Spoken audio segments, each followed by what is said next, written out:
네, 안녕하세요. 건현입니다. 어저께는 좀 쉬었고, 이제 주말을 맞이해서 좀 쉬면서 저 공부도 할 거 하다가, 좀 이제 좀 생각들도 정리하고, 좀 이제 주요한 뉴스들도 좀 소개를 해드릴 겸, 방송을 켜봤습니다. 금요일 날, 참고적으로, 오늘 또 전달드릴 내용이 많으니까 좀 빨리빨리 진행을 해보도록 하겠습니다. 어저께 코스피 코스닥이 0.43% 정도 빠지는 걸로 금요일 날에는 나름 그래도 최악의 어, 나스닥이 4% 이상 빠지는 상황에서 좀 많이 그래도 잘 회복하면서 끝난 것 같아요. 그게 아무래도 미 선물이 좀 상승 전환하면서 좀 더 영향을 끼쳤다고 보는데, 참고로 어저께 같은 경우 미국의 금요일 날, 월요일 날이 또 이제 안 열리기 때문에 미국 장이 우리나라 미국 그 선물이 미국 그 실제가 중요하고 할 텐데 나스닥이 1.4% 올랐네요. 다우가 0.13 빠지고 테슬라도 조금 그래도 2% 정도 올랐고요. 그래서 요즘에는 그 지금 거의 또 코스피나 코스닥 거의 역대 최악의 상황으로 힘든 거는 지금 너무나 힘든 상황이어서 뭐 그거에 관련해서는 참 어떻게 대부분 제 주변 사람들도 뭐 코인도 많이 하고 미국 투자도 많이 하고 하는데 워낙 그 성과가 안 좋기 때문에 이렇게 어떻게 말씀을 드려야 될지 모르겠네요. 굉장히 저도 뭐 안타깝다고 생각을 하고, 그나마 좀 위안을 찾을 수 있는 거는 저희 배터리 섹터는 굉장히 강하다. 제 개인적으로도 제 자산이 최고치는 지금 아니에요. 왜 그렇게 되냐면 저도 이제 다르게 대안 투자를 조금씩 이제 바이더 딥으로 해서 하고 있는데, 뭐 제 전체 종목 뭐 배터리 지금 소재 내에서도 물론 제가 양극재 LNF하고 에코프로비엠의 비중이 압도적으로 높은 건 사실인데, 또 조금 어 뭐 이렇게 마이너스 있는 것들도 가끔씩 있습니다. 물론 이제 한번 또 수익 실현을 하고 또 들어갔다가 조금 그런 부분이 있겠지만, 그런 부분은 좀 안타깝고요. 이제 전체적으로 보게 되면은 그래서 제 자산 얘기를 좀 더 하면은 조금 최고치는 아니지만 굉장히 상단 밴드에 있는 것은 뭐 부정할 수 없는 사실이긴 합니다. 이런 상황, 이런 시황에서 뭐 이렇게 막 그 거들먹거리면서 말씀드릴 건 아니지만, 좀 보면은 굉장히 그래도 다행입니다. 엔솔 같은 경우 43만 원 그래도 어느 정도 계속 비슷하게 유지가 되고 있고요. 워낙 시총이 지금 큰 상황이어서 뭐 아주 막 그 폭발적으로 상승하기에는 좀 힘들지만 그래도 어느 정도 비슷하게 지지선을 유지를 해주고 있습니다. 그 시총이 계속 10조 정도를 유지를 하고 있죠. 100, 100조죠. 그렇죠, 100조. 지금 깜짝 놀랐습니다. 솔루스 첨단 소재도 지금 그래도 왔다 갔다 하고 있는 상황이고요. LNF는 굉장히 견조하게 다행히 거의 상단에 머물러 있는 상황입니다. 거의 27만 원인가요? 그때까지 갔었지만 그래도 뭐 공시 그 부근에 올라갈 때 상승 때의 가격을 나타내고 있어서 그나마 진짜 다행이고, 참고로 뭐 처음 오시는 분들도 있을 테니까 제 LNF를 가장 좋아하고 사랑하고 오랫동안 가져가고 가장 큰 금액을 투입을 하고 있으니까 그 부분은 참조로 해주시면 좋을 것 같고요. 일진도 지금 왔다 갔다 하고 있고요. 포스코 케미칼은 진짜 이렇게 유동성이 아니라 이게 주가가 이거는 뭐 몇 년째 지금 눌려 있습니다. 이 뒤에도 말씀드리겠지만 어, 이 포스코 케미칼이 신규 공급선의 중요성이 지금 LG를 중심으로 하고 있기 때문에 LG GM 쪽으로 중심으로 나가 있는 상황이어서, 여기를 잠깐 보면은 제가 여러 가지 소개를 드릴 그 뉴스가 없네요. 이 스위스에서 스웨덴에서 이렇게 노스볼트 쪽에 있죠. 그런데 배터리 공급사를 새로 찾는데 거기에서 이제 한국 소재 업체들을 초청을 했다는데, 이제 포스코 케미칼을 필두로 해서 뭐 좀 더 작은 중소업체까지 해서 많이 이 사업 확장의 여지가 있는지 탐색을 하러 갔다는 뉴스도 나왔었죠. 그만큼 포스코 케미칼한테는 신규 공급선을 확대하는 것이 굉장히 중요한 상황입니다. 엔캠도 뭐 코인 때문에 조금 노이즈가 꽤 껴있는 상황이고요. 코스모 신소재가 그래서 최근에는 막 그 좀 장세 대비해서도 그렇고 배터리 섹터 내에서도 좀 괜찮은 것 같습니다. 에코프로도 조금씩 올라온 것 같아요. 결국은 에코프로도 시간의 문제이지 어느 정도는 상단 너무 많이 떨어졌기 때문에 가격적인 매력이 있는 구간은 확실하다고 저는 생각은 하고 있습니다. 개인적으로 어떻게 될지 모르지만 더 빠질 수도 있지만 장기적으로 봤을 때 말씀입니다. 에코 프로비엠은 좀 떨어졌었군요.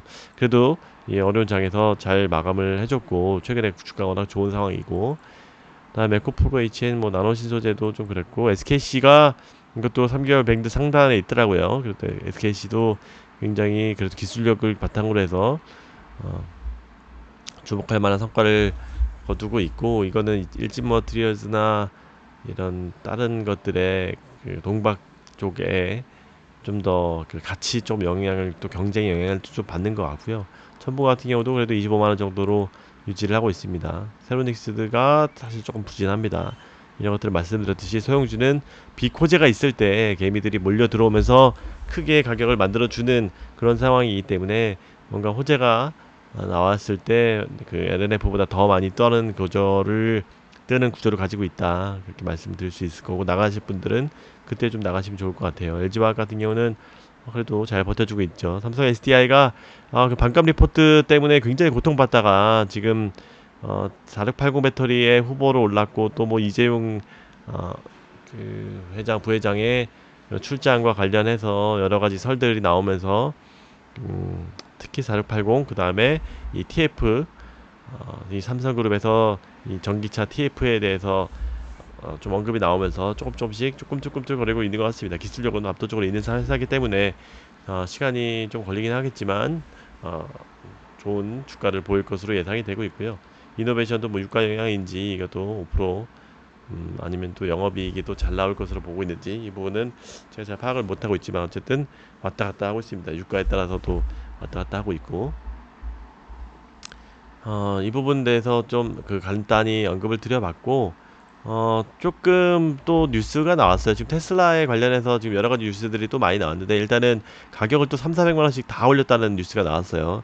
지금 참고적으로 테슬라 Y 같은 경우 롱레인지하고 이렇게 퍼포먼스가 있는데 가격을 한번 좀 간단히 보시면은 2021년도에 7천만 원이었어요. 근데 계속 오르다가 지금은 뭐 맞나요? 이걸 봐야 되나? 이걸 봐야 되나요? 이거 뭐죠? 9,500만 원. 이게 보통 보면은 어느 정도 이 정도 크기를 보고 한 7, 8천 정도 하겠지라고 생각하신 분들은 생각보다 2, 3천이 더 높은 것을 이제 느끼실 수 있을 거고 모델 3 그 작은 소나타 같은 크기의 차가 이게 뭐 9천만 원까지 비싼 거는 이렇게 형성이 되어 있고 아무리 싸도 7천만 원입니다.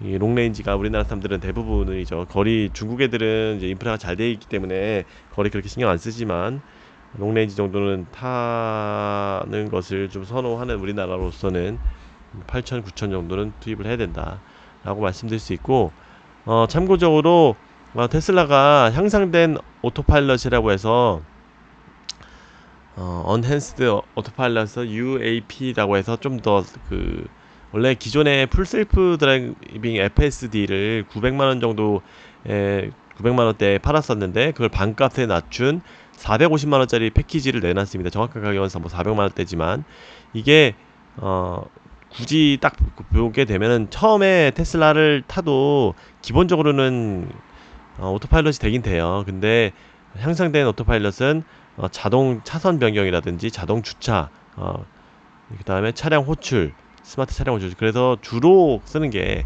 고속도로에서 차선 변경을 해준다든지 그 다음에 내비게이션 내가 어디까지 뭐 강남 어디로 가죠 하면 거기에 내비게이션에 찍으면 그 위치까지 가는 내비게이트 온 오토파일럿이라는 중요한 핵심 기능들을 450만원으로 이렇게 구성을 해놨습니다. 풀셀프 드라이빙 같은 경우는 우리나라에는 사실은 좀 아직까지는 사실 필요가 없긴 없어요. 그래서 뭐 교통 신호등을 인지한다든지 시내에서 자동 주행한다는 건데 이 부분은 아직 좀 많이 안 되어 있기 때문에 이 부분에 있어서 기존 제 오너들도 있는데 제 친구들 지인들도 오너들도 있는데 굉장히 그래도 많이 매력적으로 생각을 하고 있다. 좀 시간이 지나면 또 구독도 이제 하려고 하고 있는 것 같고 그래서 일단은 이게 450만원이고 900만원이고 라고 가정한다고 하면 이것도 파킹을 이렇게 보여주고 있죠. 이렇게 어려운 주차도 평행 주차라고 하나요? 뭐 어쨌든 그것도 다 할 수 있고 그래서 이게 갖는 의미가 여러 가지가 있어요. 일단은 FSD를 전 세계적으로 그 침투율이라고 표현하나요? 보급률을 장착률이라고 그렇게 표현하는 게 맞을 것 같아요.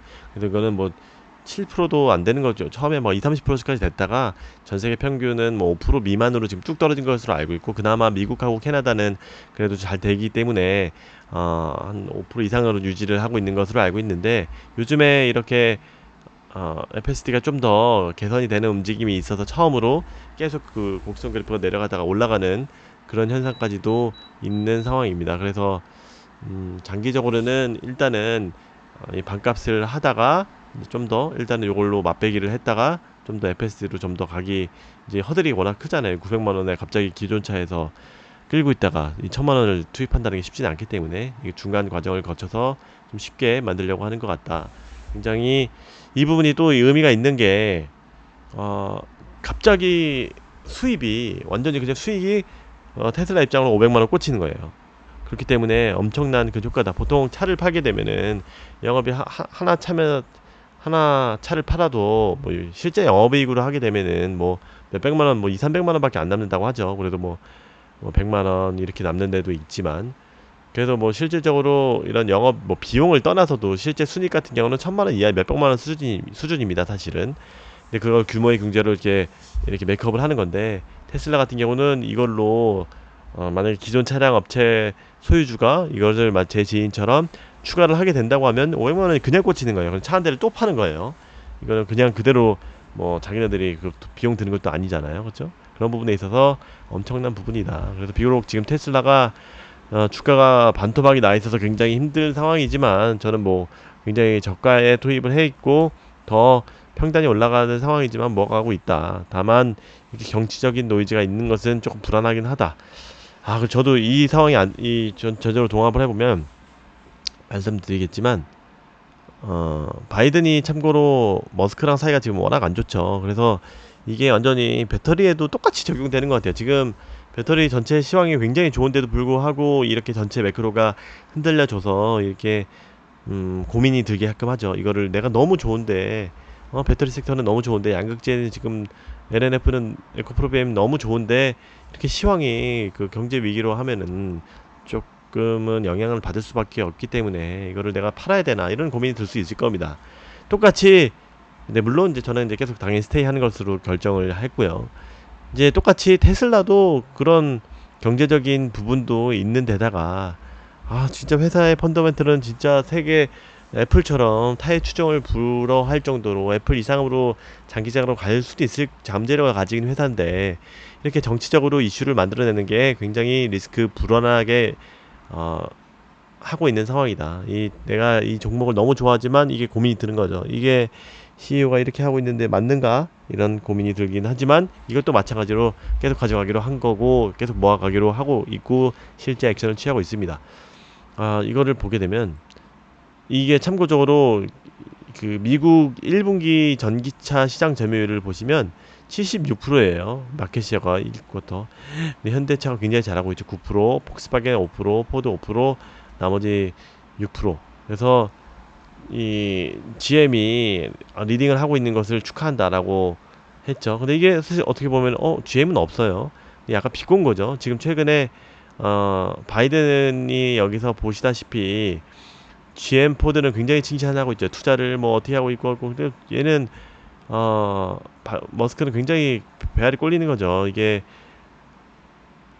바이든 대통령이 180달러를 투자한 것에 칭찬한데, 아무도 국정 연성을 보지 않는다라고 디스를 했죠. 지금 이렇게 자기네들은 투자를 더 많이 하고 더 혁신을 많이 하고 그리고 일자리 창출하고 있는데 자기는 아예 싹 빼버리고, 그래서 굉장히 사이가 안 좋은 것은 정치적으로도 한번 여러 번 말씀드렸습니다. 그 일환으로 보통 GM하고 포드를 많이 칭찬을 하는데 노조도 있고 표심도 있죠. 그런데 약간 GM이 굉장히 상위권을 차지하고 있는 데서 축하를 하는데 전혀 이런 부분은 있는 것이 아닌 거 보면 약간 좀 썰캐즘이죠. 그래서 재밌는 것은 현대가 되게 잘하고 있다, 일론 머스크가 이렇게 좀 표현도 한 부분이 재밌어서 좀 가져왔고요. 에코프로비엠이 현가리 양극재 공장 부지 체결했다, BMW 공장 인접, 이 얘기들은 좀 더 이 기존에 뭐 어느 정도 이 시장에 좀 퍼졌던 내용이긴 한데 중요한 부분만 얘기를 해 보도록 하겠습니다. BMW랑 결론은, 제가 얘기하고 싶은 부분은 BMW랑 뭔가 큰 그림이 확실하게 이루어지고 있는 부분이 느껴진다. 라고 합니다. 이제 삼성전자 뒤에서 이재용 회장의 부회장의 얘기도 할 건데, 좀 더 뭐 보게 되면은 약 9,700억을 쏟아서 연간 11만 톤 규모의 생산 능력을 지닌 양극재 공장을 지을 것이다. 원래 34헥타르 규모 부지를 구입할 예정이었으나 44로 확장했다. 그래서 굉장히 큰 11만 톤이면 굉장히 크죠. 지금 가지고 있는 톤수도 이 정도도 안 되는데 완전히 다 지금 가지고 있는 10만 톤보다 훨씬 더 큰 규모로 지은 것이라고 하면 대단한 크기입니다. 이 축구장 60배 규모예요. 삼성 SDI 핵심 고객인 BMW가 10억 유로를 쏟아서 연간 15만 대 완성차 공장을 짓고 있다. 10년간 계획을 했다. 삼성 SDI하고 뭐 이런 것들도 이미 예정이 되어 있어서 뭐 신규적인 호재는 아닐 수 있겠지만 좀 뭔가 뒷뒤에서 큰 그림이 그려져 있다. 이게 제가 그 부분을 느끼는 게 이재용 회장이 원래 좀처럼 삼성그룹에서 금기시 얘기했던 전기차나 이 배터리에 대해서 슬슬 언급들이 나오고 있는 것 같은 느낌이 듭니다. 여러 가지 뉴스들을 그래서 항상 많이 보고 이 행간의 인터뷰에 행간의 간격, 이 관계자, 이 회사들의 관계자의 인터뷰에 그 짧은 문장에서의 단겨적이 있는 함축적인 의미들을 여러 가지 루트를 통해서 조합을 해보면 또 기존에서 시장들이 느끼지 못하고 있는 부분을 느낄 수 있다라는 것은 제가 투자를 하면서 굉장히 중요하다고 느끼고 실제 이렇게 사용을 많이 하고 있습니다. 보겠으면 이 부회장이 원래 한 번도 얘기 안 하던 것들을 얘기를 했습니다. 헝가리에 배터리 공장도 갔었고 BMW 고객도 만났다.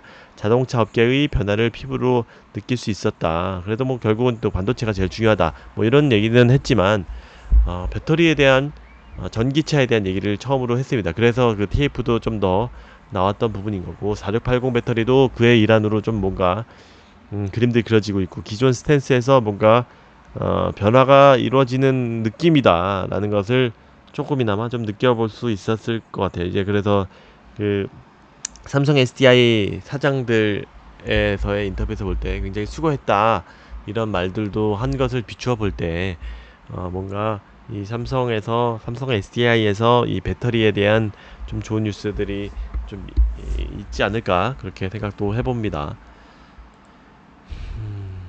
그리고 이거